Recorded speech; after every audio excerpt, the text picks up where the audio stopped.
Welcome to the Grand Lotus Hotel. Will you... I'm sorry. You just look really familiar. I um Welcome to the Grand Lotus Hotel. Will you be staying with us? Lovely. Do you have a reservation? Great. I just need the last name then. And how do you spell that? Mm, there you go. Looks like we've got a room for you. I am obligated to offer our premium pedal option. You just give us a phone number and we'll send you promotional details occasionally. I always suggest that customers should get it, since you get a care package if you sign up, and you can always block the number. Are you interested?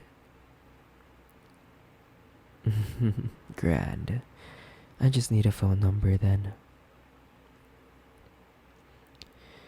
And you're all signed up. When room service comes around, they'll leave a package on your bed. I hope you enjoy your stay at the Grand Lotus Hotel.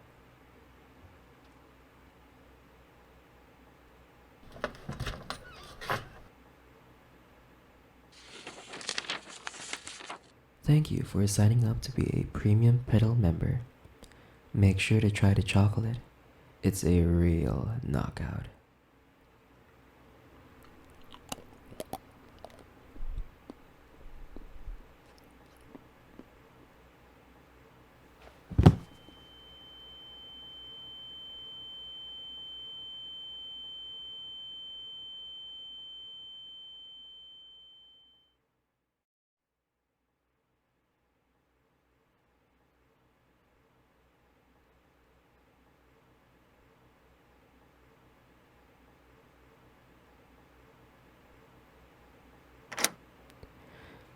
Hello again, my most esteemed guest.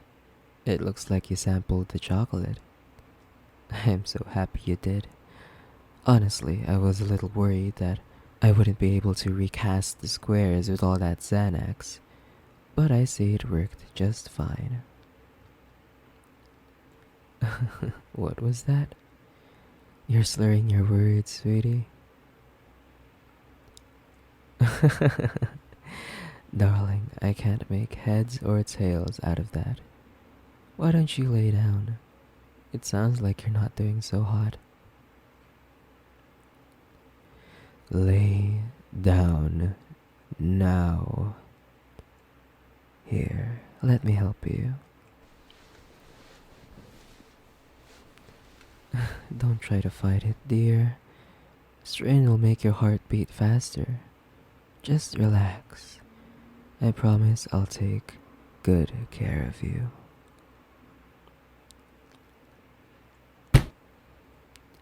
I'll try not to take that clear assault as an insult. Why don't I just hold you still while you fall asleep?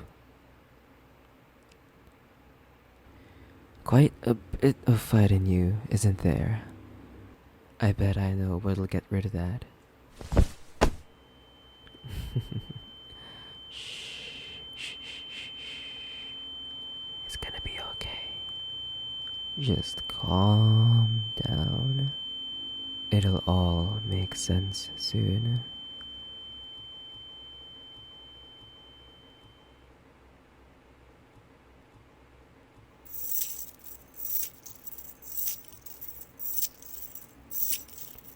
Don't thrash too much.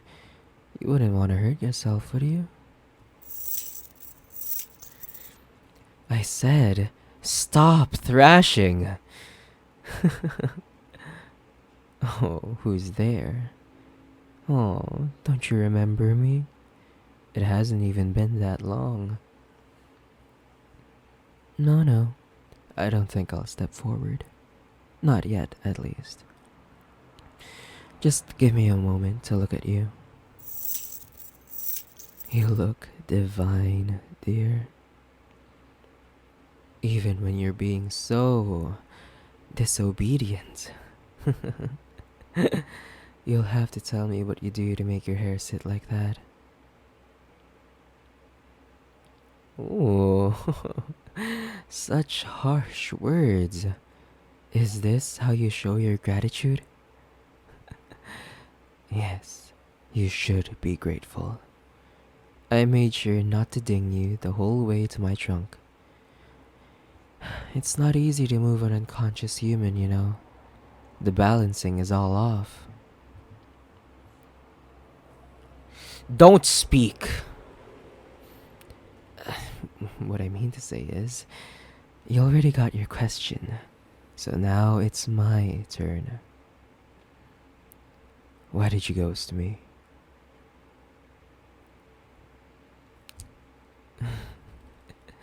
You ghosted me. We matched 2 days ago. We had 19 wonderful messages, and then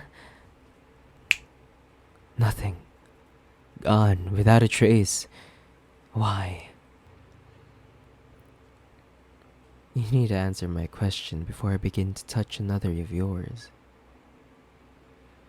Yes, I insist. Just didn't feel a spark. So there's not much of a brain on those pretty shoulders of yours, huh? Oh well, I'm sure you'll learn quick. As for your question, no. I didn't kidnap you because you ghosted me. That'd be incredibly petty and unhinged.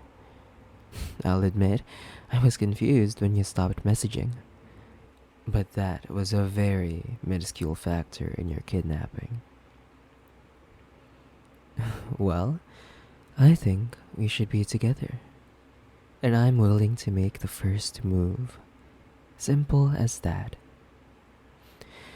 The way I see it, we have great chemistry, similar hobbies, and a viable physical attraction to each other. We'd be a fine enough match, but the real sign was me seeing you again. What are the chances that days after matching, you'd stay at the hotel I work at during my shift, and then I'd recognize you from the 3 pictures on your profile? Obviously, we're fated to be together. Yes, fate. Or divine intervention, chance, luck, whatever floats your boat. I'm sure we'll have plenty of time to discuss universal musings one day. But for now, whatever cosmic power you think dictates love, that one. Crazy. That hurts, darling. And it's horribly inaccurate. From a certain point of view, you could call me deranged, but not crazy. I am far too coherent for that. Sweetie, I don't like being called names. I won't tolerate that again. Why don't we simply talk about this? We're both rational adults. We can have a conversation. Fine. Have it your way. Hold still, dear. And there. That should calm you down a little. Ready to listen, sweetie? I'll take that stunned look as a yes. Here's how this is gonna go. Tonight, we'll talk. You know, get to know each other. After a few days of that, we can go on a date, so to speak. We won't be leaving this room, but we'll do some sort of activity. Anything that we can do while you're still chained. 2 dates after that, we can have our first kiss. Then, if you're behaved, we can start giving you full access to this room. The date activities can therefore become more rambunctious, and after 6 more dates, I'll take you upstairs and we can... let's call it spicy snuggling. There won't be any penetration, but a little grinding never hurt anyone. 2 more dates and we can get into the real deal. After a few days of that, you can start getting household privileges. Eating dinner at the table, watching the living room TV, maybe even some bird watching if you really impress me. And then finally, after about 2 months of domestication, I'll start leaving you unsupervised. First in 10-minute increments, then hours, then one full day. If all the while you stay on your best behavior, you'll be deemed fully converted, and we can start up a normal life. How's that sound? Oh, it looks like I may have overserved you with that injection. What to do? Alright, this might have a few adverse side effects, but I want to make sure you're really hearing me. Try not to flinch. That should wake you right up. Let's just hope the adrenaline doesn't mess you up too much. Ooh, tremors. I suppose that's what happens when you give someone a tranquilizer and then a Kickstarter. Oh well, live and learn. Darling, I need you to get some coherent words out now. Did you understand our life plan? I'll let this aggression slide since the adrenaline isn't doing you any favors. Why don't I explain your survival situation while you thrash?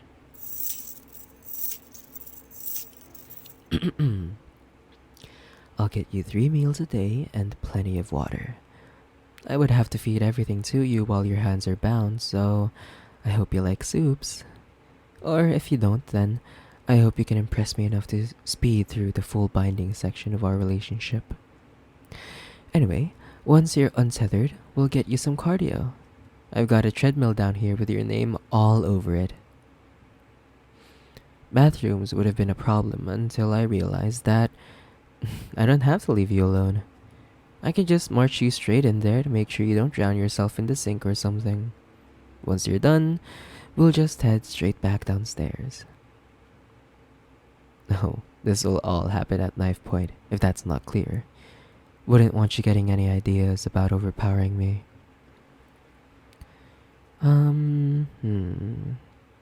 Oh, while you're on that note, I'll be keeping your legs shackled to ensure you don't get any ideas about running.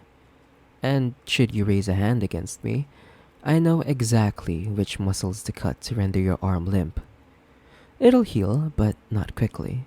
So if you like holding things, I wouldn't make me mad twice. As far as entertainment goes, I think I've got a DVD player around or something. But you don't need to worry yourself about that. I'll only be entertaining you if you've been good. Otherwise, it's blackout silence.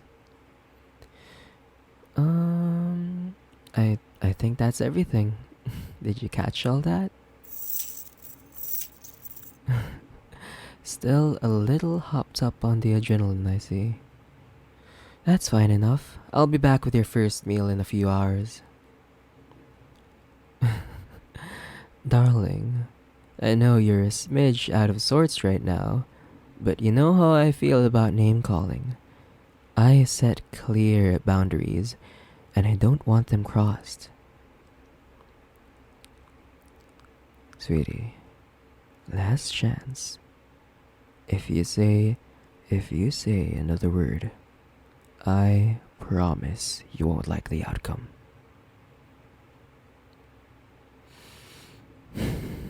Fine. I've been more than patient anyway. I'm leaving. If I come back, it'll be to punish you. Otherwise, I won't come back at all. I'll just let you starve and then throw your body out. While you're alone, I want you to realize that this is how I felt when you ghosted me. Pretty words won't save you now, sweetie. Say hello to any rats for me. Ta-ta.